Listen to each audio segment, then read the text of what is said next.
Good evening to all. Independence Day greetings to all of you. I believe all of you are enjoying this evening. It is wonderful to gather this evening to celebrate our nation's Independence Day and also the rich cultural diversity represented among us. We come from different states, we speak different languages, we have different traditions, and we have different cultures, yet we celebrate together as one community.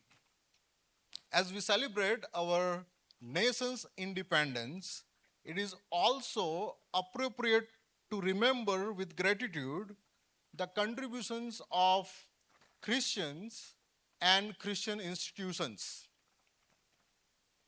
Through education, healthcare and medical ministry, social service, and efforts towards the eradication of various social evils and the upliftment of marginalized societies and communities, Christians have sought to contribute to the welfare of this country, our nation, India.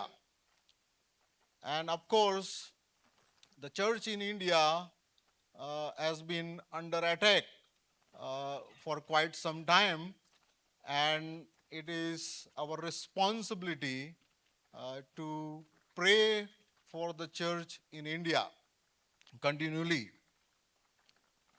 These contributions reminds us that freedom is not simply something we receive. It is something we are called to use for the good of others. And that brings us an important question. What is freedom really for? What is freedom really for? We often think about freedom in terms of what we have been freed from.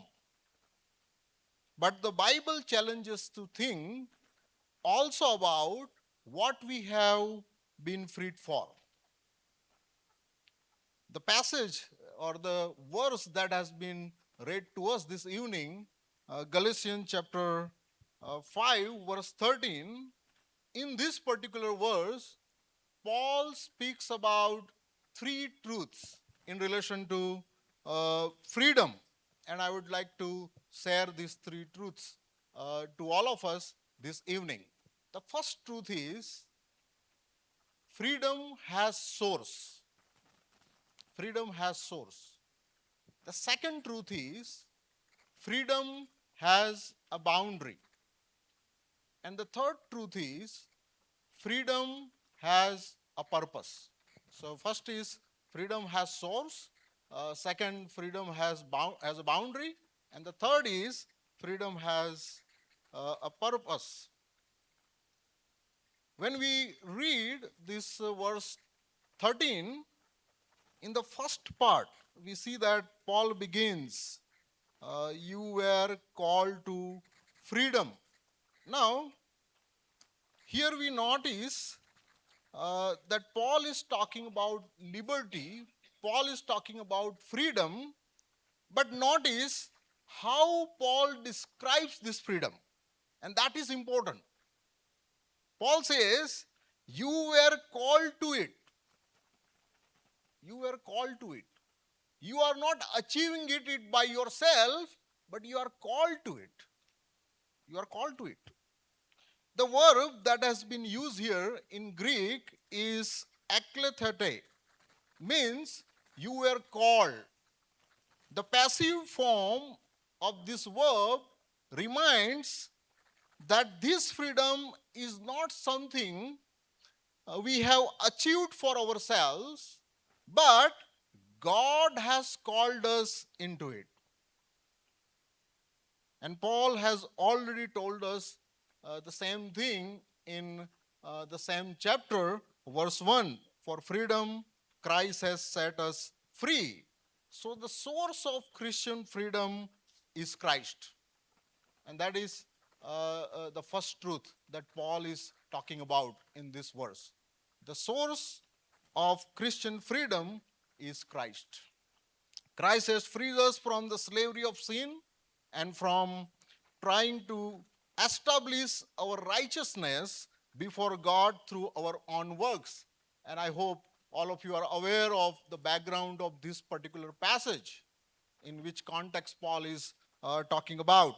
But this does not mean that a Christian can never sin. A believer can still fall into sin. The difference is that sin is no longer our rightful master. And that is the difference. Therefore, Christian freedom is not simply I can do whatever I want. It is Christ has freed me from the mastery of sin so that I can live for God. And in our culture, this has been a problem. Many young people, many others, they talk about, I'm free to do whatever. Right? Even many so-called Christian people say that I'm free to do whatever I want. Right? Nobody can tell me anything. Bible doesn't have anything to say to me. Our leaders, Christian leaders, have nothing to say to us. So we need to remember that Christ has freed me from the mastery of sin so that I can live for God. The second truth that just I said with you, that freedom has a boundary. You see there in that particular verse, in verse 13, it says, do not use your freedom as an opportunity for the flesh. The word in Greek has been used is aporome, and it is translated in English as opportunity. And it refers to an occasion or a starting point, a base for which something operates. Paul is therefore saying, do not turn the freedom Christ has given to you into a base for sinful living. And he uses the word flesh in this context. The flesh refers to our sinful desires and our self-centered orientation apart from God. This means Christian freedom has a boundary. We are free from sin's dominion, but we are not free to make sin our lifestyle. And many so-called Christians, they have sinful lifestyle. And that's what just I mentioned, and we are aware of, that we say that, okay, I don't have to do what Bible is telling or what my leaders are saying, what Christian leaders are saying. This is important because freedom without transformation can become another form of slavery. Freedom without transformation can become another form of slavery. If anger controls me, am I truly free? That is the question. If greed controls me, am I free? If lust controls me, am I free? If pride controls me, am I free?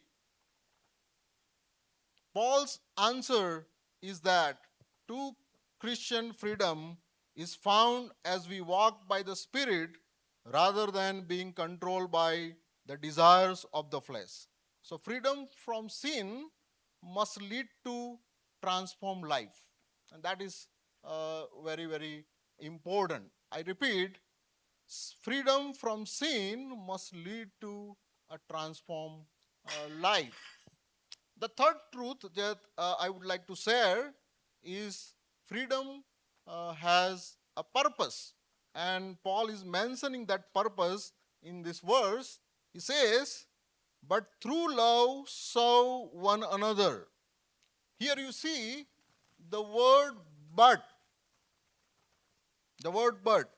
And Paul contrasts two possible directions for freedom. And the first direction is the flesh or love. Then he uses the striking verb in Greek, meaning serve or act as servant. This gives us a beautiful paradox. Christ frees us from slavery to sin so that we can willingly become servant of others through love. This is the paradox. He is freeing us from sin so that we become a servant to others. And I don't see that in any other faith we read something like this. Right? And it's so unique. The world often says, I am free to do what I want. But Paul says, you are free to serve one another. You are free to serve one another. Christian freedom is therefore not self centered, it is other centered. And it is very sad to see that many so called Christians are becoming self centered. And so to say, they are becoming selfish and they are not thinking about their neighbors. When I say neighbors, I am not only talking about Christians or I am not talking about church members, I am talking about people beyond that. Self centeredness, selfishness has gripped into the churches. We are free to love, free to forgive, free to give, free to encourage, free to serve. This is why Christian freedom is so different from merely doing whatever we desire. People out there, they understand freedom differently. But we ought to have this biblical understanding of freedom. In conclusion, as we celebrate the freedom of our nation tonight, may we remember the greater freedom Christ has given us, the deeper freedom that Christ has given us. I would like to encourage all of us. We all are, most of us here are theologians, preparing, equipping ourselves for the ministry. Out there, there are people, there are thousands of tribes and people group without knowing Christ. They are not having opportunity to be free from the slavery of sin.